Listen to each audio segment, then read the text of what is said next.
Hello and welcome to AITPM News. And in this edition we look at benefits lost by poor use of data in transport, a big push for private funding of transport infrastructure, a few autonomous vehicles can improve traffic flow, and autonomous vehicles' impact on line marking.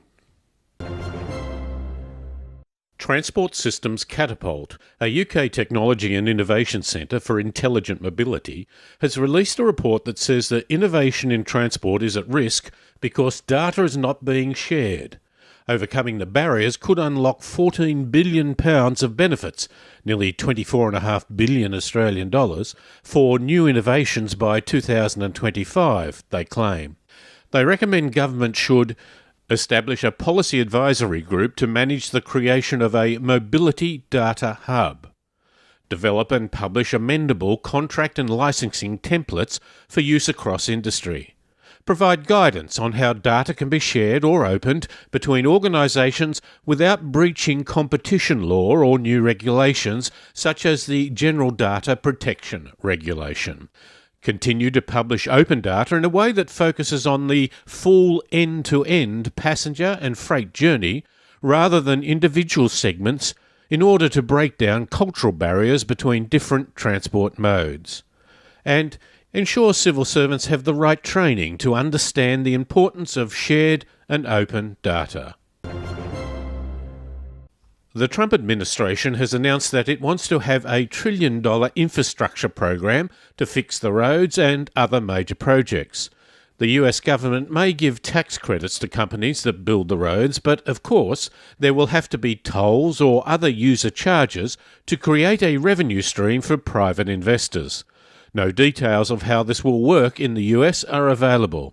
Yahoo Financial News commented that this is more likely a wish list built on ideological assumptions that's unlikely to survive its first brush with political reality. Nonetheless, Australia is also looking more and more to the private sector. The latest federal budget establishes the Infrastructure and Project Financing Agency to help shape and assess financing options for major infrastructure. Assistant Minister for Cities and Digital Transformation Angus Taylor highlighted rail projects as the target, at least initially, for particular attention, although many new road projects have had a dominant private industry involvement based on revenue from tolls. And a commitment to doing infrastructure projects differently. But getting the money isn't the only role of government. Private investment is based on financial return. Government policy, however, must focus on overall community benefits.